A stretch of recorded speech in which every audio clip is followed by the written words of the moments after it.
En América Latina viven unas 600 millones de personas, 220 personas en América Latina están en una situación de vulnerabilidad y 30 millones están en riesgo de volver a la pobreza.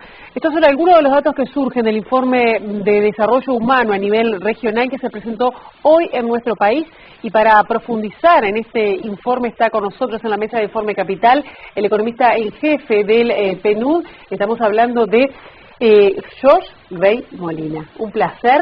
Buenas tardes. Que venís de Bolivia a presentar este informe acá. Un placer estar acá. Gracias, economista. Un placer tenerlo también por acá. Vamos a comenzar a hablar de, bueno, qué surge de este informe, qué datos se pueden, de los muchos que hay, dar a conocer a la población. Sí, bueno, el punto de partida son 15 años de logros excepcionales en temas de reducción de pobreza, desigualdad, brechas de género y temas laborales. Vemos que 72 millones de personas salieron de la pobreza, 94 millones de personas entraron a la clase media de América Latina. Pero ahí también, digamos, las noticias buenas. Las noticias malas son que tenemos mucha vulnerabilidad. Cerca de 224 millones de personas, es decir, un tercio de la población en situación de vulnerabilidad. Significa gente que no está en pobreza, pero tampoco está en la clase media. Y concentramos el informe un poco en una descripción y en los retos de esa población vulnerable, que en Uruguay suma cerca de 1 millón de personas dentro de toda la población. Que están en esa franja. Es una franja estadística entre 4 y 10 dólares al día de consumo. No es una franja necesariamente que va a recaer en pobreza, puede ser crónica, mucha de la población está en el sector informal de la economía, muchas son jefas de hogar mujeres, muchas son jóvenes, entonces tenemos un grupo que está en situación crónica y también algunos en peligro de recaer en pobreza. ¿Es producto también de las reiteradas crisis económicas que ha habido en la región? Sí, sin duda, lo que vemos hasta el año 2013 hemos tenido un boom, un auge de commodities que afectó a toda la región de manera positiva, y desde el año 14 una recaída. El año 15 y 16 han sido años de contracción económica a nivel regional. De hecho, los socios comerciales de Uruguay, Brasil y Argentina, ambos están en una contracción económica importante, y eso significa un entorno en el cual el mercado laboral tiene dificultad en desarrollarse. Hemos visto el impacto de eso ya en los datos oficiales de varios países, pero nuestra estimación está entre 25 y 30 millones de personas en situación de riesgo en recaer en pobreza por falta de empleo y cambios en el mercado laboral. ¿En qué hay que trabajar o cuáles son los desafíos que tienen los países por delante para evitar que estas personas caigan nuevamente en la pobreza? Porque uno lo plantea en términos de dinero, los que ganan menos de 4 dólares por día son pobres. Los que ganan más de 10 dólares por día, vamos a graficarlo así, ¿no? Sí. Están en clase media. Exacto. Pero más allá de tener trabajo o no, ¿cuáles serían los puntos que hay que atacar para fortalecer y que esta gente no caiga en la pobreza? Sí, encontramos nosotros 4 factores importantes para esa franja vulnerable. Una es el acceso a activos, que significa tener acceso a una cuenta de ahorro, ser el dueño de un taxi si uno es taxista o el dueño de herramientas si está en el sector informal, tener un capital físico, eso es muy importante. Segundo, tener acceso a protección social, ya sea como transferencias sociales, como pensión, como seguro de desempleo. Tercero, sistemas de cuidado, y esto sobre todo el impacto sobre el desempleo y la prestación laboral de las mujeres. Y finalmente, calificación laboral, sobre todo para los jóvenes. Esos 4 factores describen cerca del 70% de la probabilidad de recaer en pobreza en América Latina hoy. Interesantemente, los factores que generalmente asociamos con salida de pobreza, que son educación y mercado laboral pujante, no están entre los factores que inhiben la caída de la pobreza. Es decir, uno puede tener un mercado laboral dinámico y también tener una recaída en la pobreza. Por eso nos interesa mirar tanto el carril de subida como el carril de bajada, y ahí es donde vemos diferentes ejemplos en la región que nos dan luces acerca de cómo construir lo que llamamos una canasta de resiliencia, de protección social para esa población entre 4 y 10 dólares. Esos factores tienen que ver mucho, sin duda, con el entramado de la red social y qué elementos de contención se tienen, donde el papel del Estado seguramente tiene que jugar un rol fundamental. Absolutamente. En los momentos de contracción económica encontramos que es el Estado el que interviene con inversión social, con protección social, pero también variando el tipo de riesgo que la gente asume en el mercado laboral. Este factor de riesgo generalmente no lo vemos hasta que estamos en una recaída, hasta que estamos en una crisis. En muchos países hemos visto la pérdida laboral masiva en los últimos meses, en algunos países una recaída masiva también en situación de pobreza, pero también aprendimos algo en los últimos 10 años, y es que América Latina tiene hoy hoy un sistema de políticas públicas mucho más robusto, mucho más fuerte del que tenía hace 10 años. Encontramos no solo transferencias sociales, sino ayuda a la infancia temprana, temas de prevención de embarazo adolescente, tenemos trabajo de inserción laboral juvenil y de la mujer. Entonces, en el ciclo de vida se está creando una agenda incipiente, una arquitectura de política pública distinta a la que no teníamos hace 10 años. Claro, ¿qué pasa con las mujeres en este caso? O de esos 30 millones, ¿cuántos son mujeres? O de esos 220 también que están en situación de vulnerabilidad, ¿y cuántos son jóvenes y niños, no? Porque me parece que las cifras a veces pueden revelar datos distintos. De acuerdo, es muy importante el hecho de que la mayoría de la población en esa franja vulnerable son mujeres.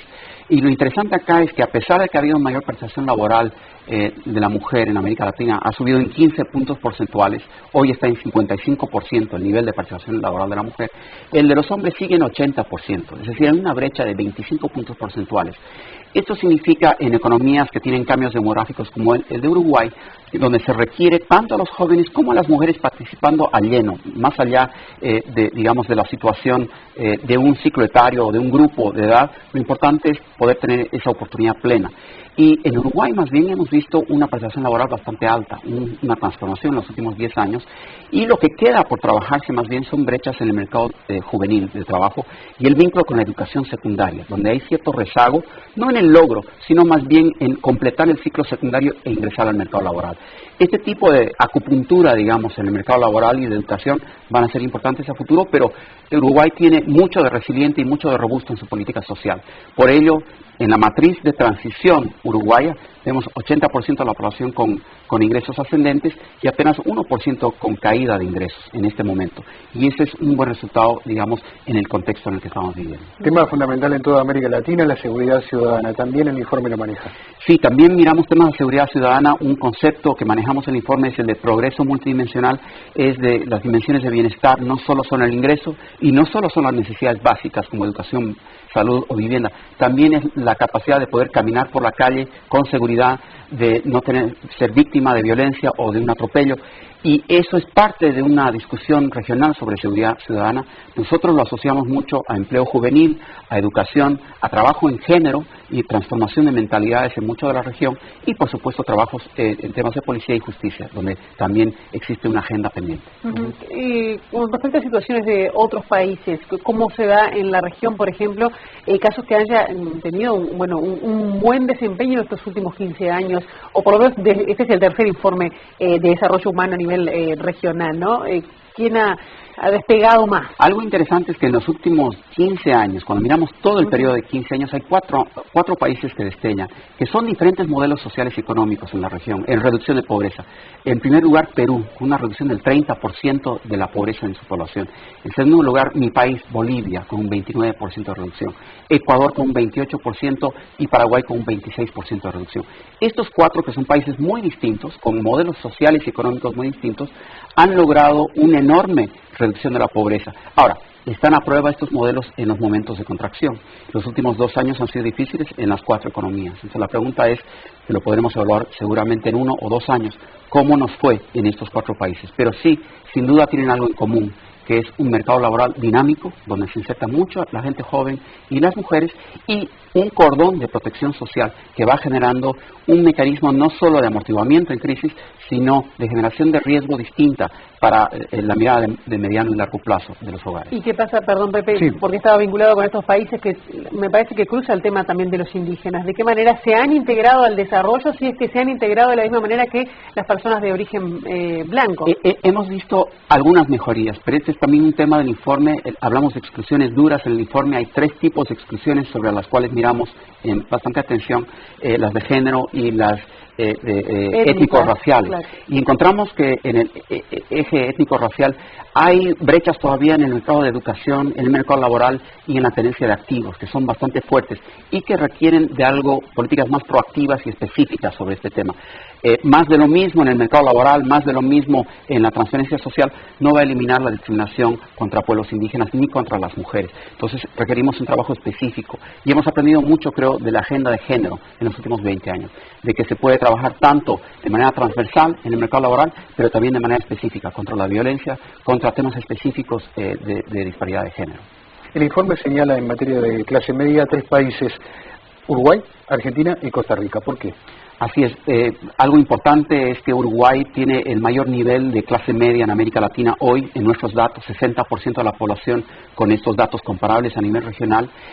Y interesantemente, ese conjunto, digamos, de la población sigue creciendo. Es decir, hemos visto un cambio de 18 puntos porcentuales en los últimos 15 años.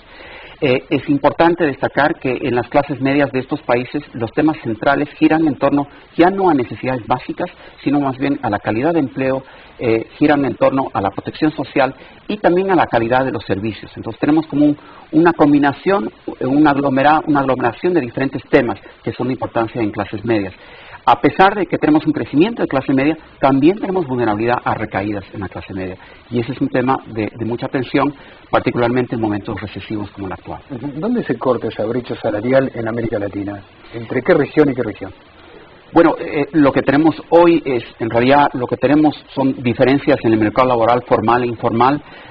Los sectores formales les ha ido muy bien en la economía. El sector informal, que está fuera, digamos, de la política, inclusive de salarios mínimos en nuestros países, más bien ha tenido una tendencia muy volátil.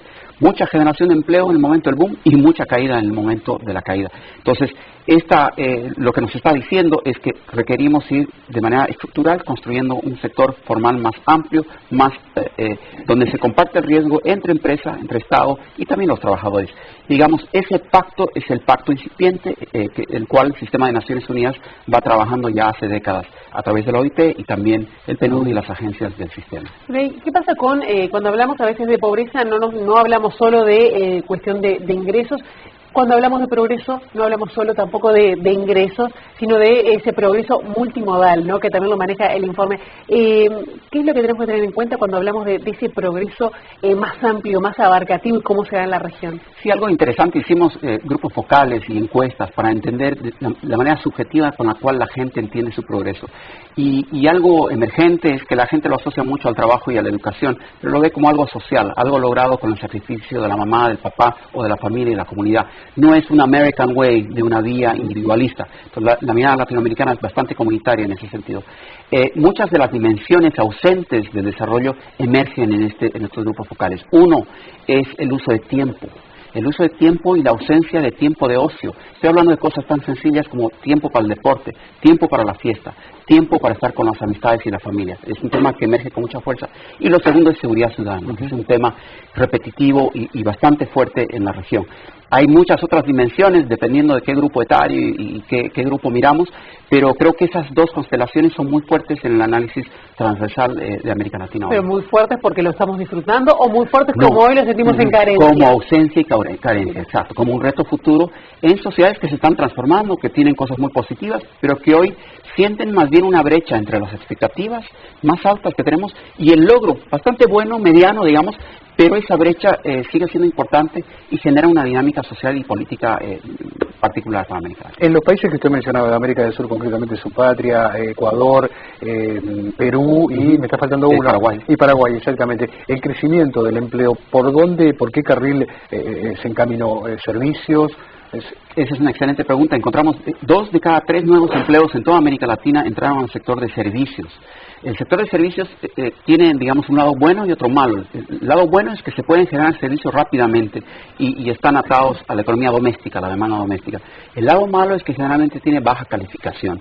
Y eso es lo que estamos viendo en esos 4 países. Han tenido muchos logros en el sector de servicios, pero ahora viene el bajón y vemos que mucha gente se genera subempleo o desempleo. Entonces, veremos en el tiempo cómo vamos construyendo un mercado laboral más resiliente, con más diversificación, no solo servicios, también industria, también nuevas industrias en el sector de la economía verde y otros sectores interesantes de nuestra economía exportadora. Pero por ahora, digamos, hemos tenido un fuerte anclaje en el sector de servicios. Perfecto.